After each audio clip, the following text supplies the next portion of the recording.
Today I'm going to be replacing the rear shocks on my 2007 Chevy Suburban. I'm not a professional mechanic, so I'm going to offer this video up just for entertainment value only. If you're going to be attempting a job like this yourself, make sure you consult with a professional before you get started. My car is equipped with the auto ride suspension, so the first thing that I need to do is remove this fitting. There's a clip that kind of goes around it that I can just take off. Now I'll use this spudger tool to push this off the rest of the way. There's also an electrical connector at the top of the shock that I need to remove. There's a latch on top of it. I can just push that up with my finger, and then this should just pull right off. Now I'll grab some wrenches and remove this top bolt.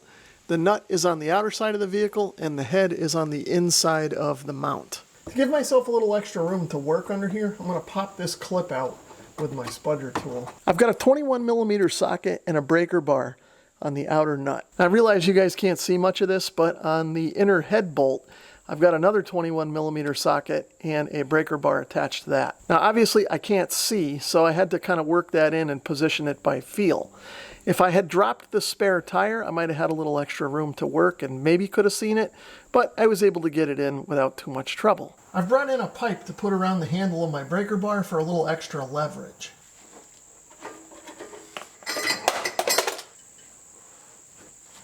Now that that's broken loose, I can switch to a ratchet.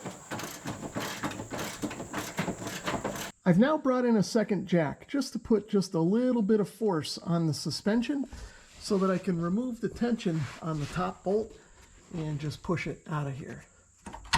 Once the bolt is out of the way, the shock will just kind of drop out of the mount naturally. I'm using the same 21mm sockets and breaker bars on the bottom mount, but this one is obviously much easier to get to and work with. Or not.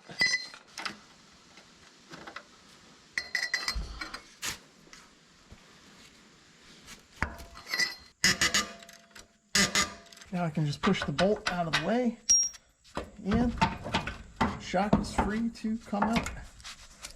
Here's a look at the old and the new shocks side by side. Now this one is labeled BWI. I don't know if that means this is an aftermarket or if this was the original that came on the car. I have a feeling that this was a replacement because this car looks like it maybe had an accident at some point in its life before I owned it. The replacement shock I chose is from Arnott. I've got the model number here. There'll be a link down in the description as well in case you want to see more detail on this.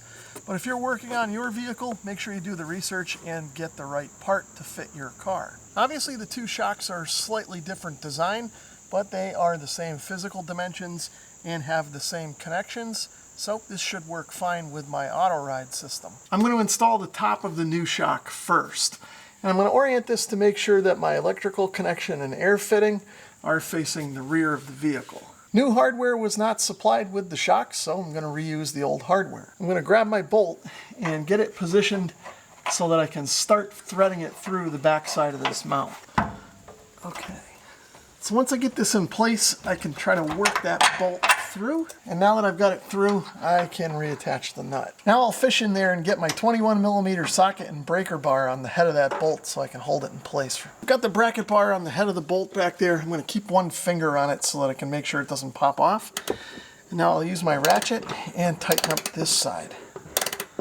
If you're doing a job like this on your car, I suggest that you follow all of the manufacturer's suggested torque specifications. Now I can swing the bottom of the shock into place.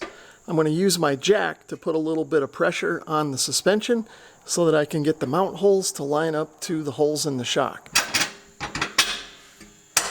Now I'll just reinstall the nut and tighten everything up. Now I'll remove this yellow cap, and then I'll reconnect the electrical connector up here on top. Make sure the latch seats down. It looks good. And now I can reinstall the air fitting down here. And then I'll reinstall this clip that holds it in place. Now all I have to do is reinstall the wheel and I'm good to go. If you want to see some details about the Arnott shocks that I used in this video, or if you want to see how I replaced the front struts in this 2007 Suburban, check the links in the video description below. Thanks for watching.